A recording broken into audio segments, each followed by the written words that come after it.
Welcome to the Fourth and Long Fantasy Football Show with Corey and Justin. Here they are, the Fourth and Long Fantasy Brothers. Welcome to the Fourth and Long Fantasy Football Show. My name is Corey, and I am here with my actual brother, Justin. Hi, this is Justin.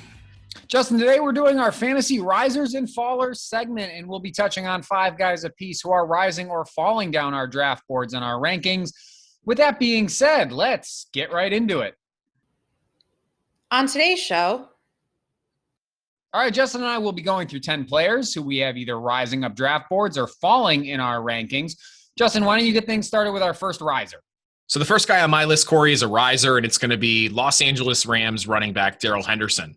Now, there's no denying, right? The injury to Cam Akers has certainly propelled Henderson into RB1 duties with the LA Rams, and as a result of that, Corey, he's jumped up my board pretty significantly. I've moved him up to RB21, so more of a lower-end RB2, right around guys like Miles Sanders and Josh Jacobs. Now, we have to remind everybody, right? Even before the Akers injury, we were talking about Henderson being one of the premier handcuffs in fantasy, right there with guys like Tony Pollard, Kareem Hunt, right, Gus Edwards, et cetera, who would, really step into tempting fantasy roles if their lead back went down. Well, guess what? Cam Akers is down. Now, with Malcolm Brown off to Miami, and really the only running backs behind Henderson being rookies Xavier Jones and Jake Funk, Henderson is in line for what I think, Corey, is going to be a pretty generous workload this season. Now, the issue with Henderson, though, has never been ability. It's been availability, right? Both of his first two seasons have been cut short because of injury, and he's had a really hard time staying on the field for a full complement of games. Now, he was a heralded prospect coming out of Memphis. He definitely was. And he was drafted to really be the heir apparent to Todd Gurley before the Rams ended up taking Cam Akers the following season. Henderson is a versatile, productive prospect. He's dynamic outside the tackles, and he's got good contact balance and power for his size, right? He's not an overly large running back, but he's certainly plenty big to handle a 15-plus carry workload in the NFL. Corey, the recipe here is there, right? A good offense, what's expected to be a top 10 offensive line, a defense that should keep the team, in games regardless. And like I said, man, the recipe's there for Henderson to perform as a top 15 running back in 2021 if he can stay healthy. Yeah, Justin, Darrell Henderson is one of those situations where it would make so much sense if he actually works out quite well for fantasy owners this year. It's just hard to project forward, especially with his health and what McVay is going to do with him for usage, because there's been some mixed messages there, but definitely agree with you on that. Henderson has the upside and the potential role here to finish as a really valuable fantasy asset. So, Corey, why don't we move into your first guy? Give me a riser.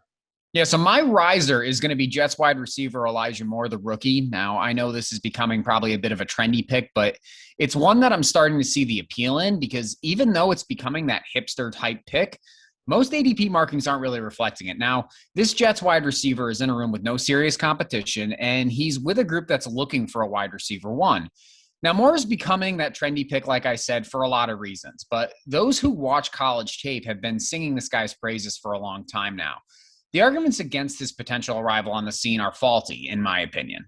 The Jets have a terrible offense, can easily be dismissed because of new coaching. We don't know it's going to be a terrible offense. The Jets have a terrible quarterback, can be dismissed because we just don't know what that rookie Wilson is going to be like in New York. So for me, this guy is a great late round flyer in redraft and a fun low price investment in dynasty and keeper leagues. I like that, Corey. Elijah Moore has a lot of upside in this offense. You look at the guys he learned from at Ole Miss, A.J. Brown and DK Metcalf, two of the top, probably 7 or 8 wide receivers in the NFL right now. It's a good call.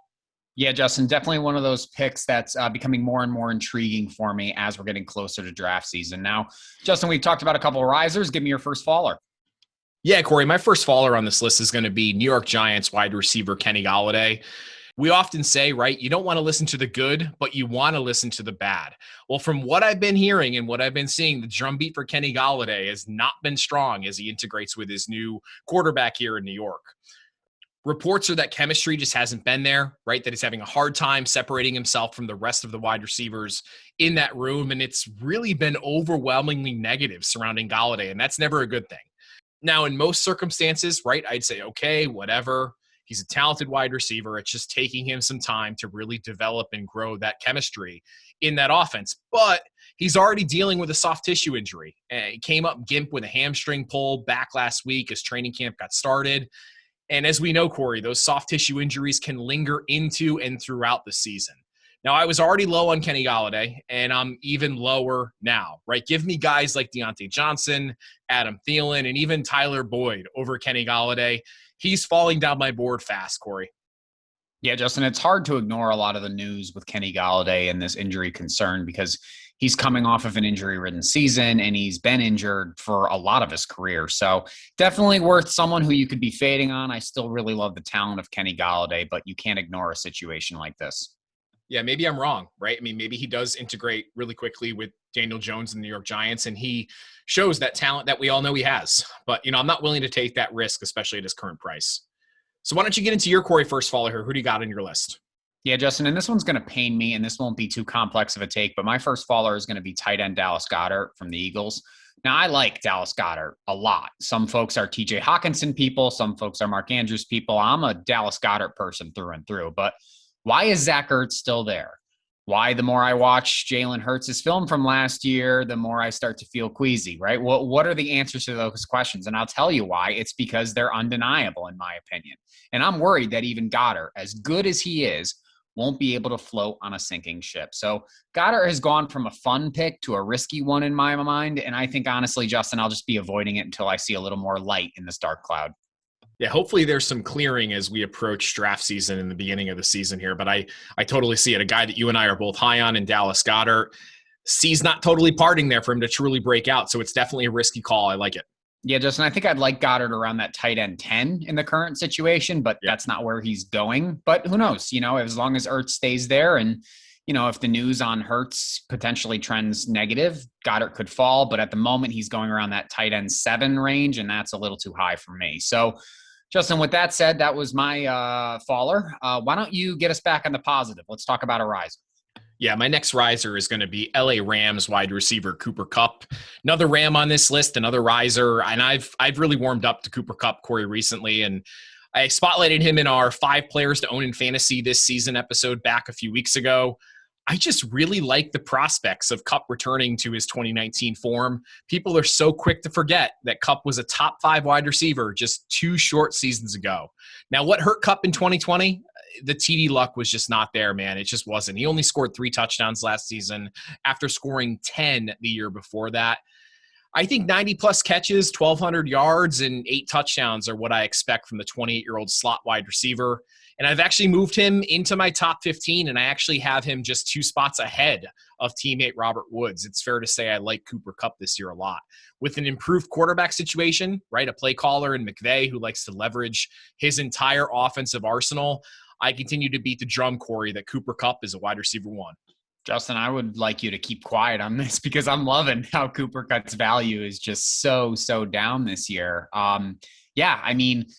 Prior to last year, we were talking about this guy as a surefire top 10 wide receiver, top 15 wide receiver, and he just keeps fading in drafts that I'm seeing. So I really, really like that. He's not a sexy name, but he's definitely a reliable name. I'll own a lot of Cooper Kupp this year. So, Corey, why don't we get into your next riser? Give me a quarterback. Yeah, Justin. So I'm going to start off with I think it's our only quarterback on this list here. And he's a riser for me for a lot of obvious reasons. It's quarterback Aaron Rodgers from the Green Bay Packers. Now, breaking news over here, Justin. There was Aaron Rodgers drama this offseason, and breaking news, it's at least partially resolved, just like we predicted, and Rodgers will play this season. So this seems like a layup as a predictor, as my riser, right? As the certainty that Rodgers will play automatically inflates his rank for pretty much everyone across the board. But I'm on the rocket ship trajectory with this guy. A pissed off Aaron Rodgers tends to play at a level that is delicious for fantasy players, and he has a lot to prove this year. Now, Rodgers, who was originally my quarterback 7 when we did ranks originally, has vaulted well into my top 5, and I would be happy to have him early and often in fantasy football drafts. Don't listen to the regression takes. Don't listen to the naysayers. Just draft good football players. And oh yeah, one more bit of breaking news here. Aaron Rodgers is a good football player. Aaron Rodgers' return to the Packers certainly influenced our mock draft strategy, Corey, that we did in our episode last week, where we ended up stacking both Devontae Adams and Aaron Jones in the first and second round. He's got a lot to play for here. I think he's going to be just as good as he was last season. Yeah, Justin, I agree. Now, I feel like we're getting a little too positive here, so bring us down, Justin. Who's a faller for you? Yeah, I'm going to bring us down here, Corey, and I'm going to go with my next faller, and that's going to be Detroit Lions running back DeAndre Swift. Now, full disclosure, I think Swift is a talented player. I really do, but There are a couple factors here at work that, play into why he's falling down my draft board. First is that I just don't think the Lions are going to be a good offense and really just a good team this season. They actually currently sit as the second lowest win total in the NFL, just ahead of the lowly Houston Texans. And Corey, my mindset and my mantra is typically that I don't like investing in bad teams for my fantasy football team. Second, the coaching staff has routinely stated that both running backs in this system will have a role. They're going to ride that quote-unquote hot hand approach when necessary. Now, does that mean that we're going to see a Jamal Williams week and then a DeAndre Swift week and then a DeAndre Swift week and then a Jamal Williams week, right? The unpredictability of that just makes me a bit nervous. And then third, there's already reports out there that he's been dealing with a groin injury that has limited his time at training camp. And I don't like that, Corey. I really don't. Players that are already dealing with soft tissue injuries are typically not guys I like to draft, right? As the risk of it becoming a nagging or recurring issue throughout the course of the season is obviously there. I've actually moved Swift from a high-end RB2 down to a low-end RB2, more high-end RB3. I've got him after guys like Josh Jacobs and Kareem Hunt now. Yeah, Justin, I get it. And I'm with you, right? I think DeAndre Swift is a talented player, but you can't ignore the stuff that we're hearing. There's that scent of a committee situation going on here. You can't ignore the fact that this may not be a really high potent offense. And and on top of that, there's already some minor injury concerns. Yeah, with DeAndre Swift, I don't blame you, Justin. He definitely should be going more in that low-end RB2 range. And drafting him would definitely make me nervous this year. Yeah, there's no denying the fact that the situation around him is definitely cloudy as we approach the season. There's no denying his talent, but the situation is something that I'm nervous about. So, Corey, why don't we keep it going here? Give me another faller on your list. Yeah, Justin. So I'm going to cheat here a little bit because, the point of this list is that we give names. So I am going to give a name, but I kind of want to clarify what I mean by this, right? My faller here is going to be Antonio Gibson, but really what I mean here is my faller is everyone in my ranks from Antonio Gibson down through pretty much all of the RB2s that are below him. Now, I'm not actually moving Gibson in my running back ranks, right? As a matter of fact, he's actually kind of bumped up recently, but he's kind of that start of my RB2 tier. But I am going to lower him in my overall ranks. And this has been a trend that I have been starting to buy into as the offseason has moved along. RB2 is so scary this year. I don't understand when I hear people say that RB2 is deep, because to me, it's absolutely terrifying. It is filled to the brim with a lot of guys who have not done enough to prove that they will not bust out this season. So it's a risky area of drafts, and it's one I find myself fading away from. So much, in fact, that all these RB2s, which starts with Gibson, like I said, and works its way down in my list to about J.K. Dobbins, I have all put well below all of my wide receiver twos in my overall ranks. Now, I'm telegraphing here, but I don't see a scenario in drafts where I'm not going wide out heavy just because I see so much more reliability there at that position. I feel so much more secure having like an Amari Cooper in my starting lineup than an Austin Eckler, right? So much better with a Chris Godwin over a Chris Carson. It's been something I've been leaning into, and now I'm just going to go head first dive, Justin. No RB2s for me this year. I'll either be looking for a situation where I can sneak out of drafts with a couple of RB1s if I get lucky, and then just wait and throw darts at the never-ending list of RB3s. Yeah, those RB2s are riddled with some second-year backs, whether it's Antonio Gibson, J.K. Dobbins, DeAndre Swift, right? Some of them are going to hit. Some of them may not. So I totally hear you, Corey. It's a risky group to invest in, especially a second or third-round pick in, but I get the call, man. It's a good one. And as much as I hate to see Antonio Gibson's name on this list, I get the logic there. So it's a good argument. Yeah, Justin, and I will reiterate, that wasn't as much a shot at Gibson because I do like him. It was more of just a shot at all the RB2s overall because like you said, there's going to be hits in there. I just don't know who it's going to be, and that just seems risky. So, again, we went negative there, Justin, and I'm feeling a little negative. So let's end on a positive note. Give me your last riser on this list. Yeah, my last guy on this list is going to be a riser, and it's going to be Pittsburgh wide receiver Chase Claypool. Corey, it was a pleasure watching Claypool play in the Hall of Fame game last week. He showed on the field why he's one of my risers, right? Catch after catch, laying out down the field. He showed why many are pegging Claypool for a big second-year jump in the mold of a guy like DK Metcalf. Now, Claypool finished his rookie season just shy of 900 receiving yards, and he chipped in with double-digit touchdowns, 11 total last year. It was an impressive showing from a rookie with a quarterback who really struggled last season. Now, with Big Ben healthy, ready to make another run at a Super Bowl, I could see Claypool taking another step forward in 2021. I originally had him, Corey, in that mid-range wide receiver 3 area, but he's now a rock-solid wide receiver 2 for me, and I think both him and Deontay Johnson have the chance to both be weekly starts in 2021.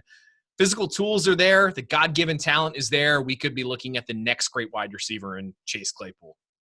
Yeah, Justin, I mean, my ranks reflect kind of what you're saying there. I go Deontay, then I go Chase Claypool, then I go Juju. I like Chase. I did say that I was worried about him potentially getting too pigeonholed into that DK Metcalf. He's an athletic freak, so he's going to break out type of situation. But yeah, I agree with you. He does often look good, and that physical freak thing can usually translate to fantasy production. So I certainly understand why Chase Claypool is making his way up your draft board.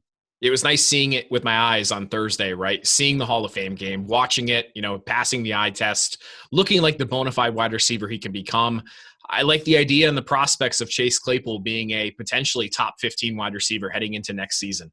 So, Corey, why don't we wrap up our list here with our last riser for the day? Talk to me about a wide receiver from the Browns.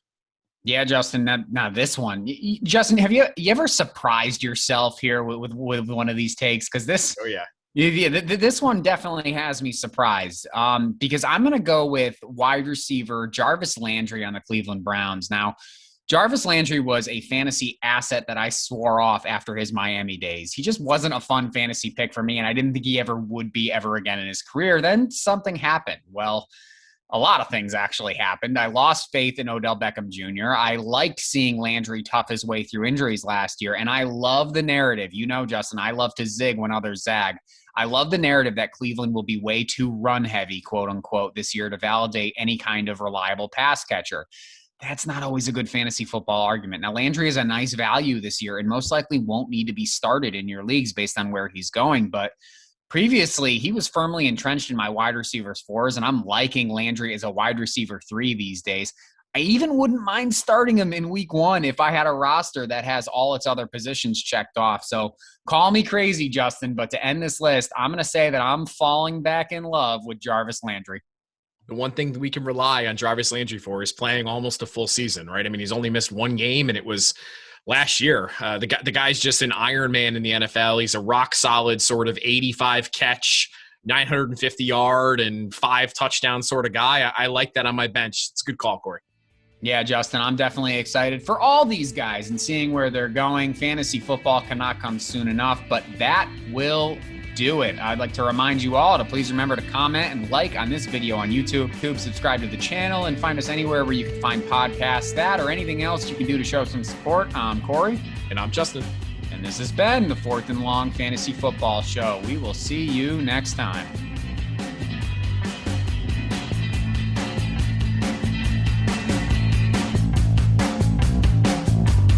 Royalty-free music courtesy of Ben Sound. The views and opinions expressed on today's episode are that of the 4th and Long Fantasy Football Show. Remember to like and subscribe.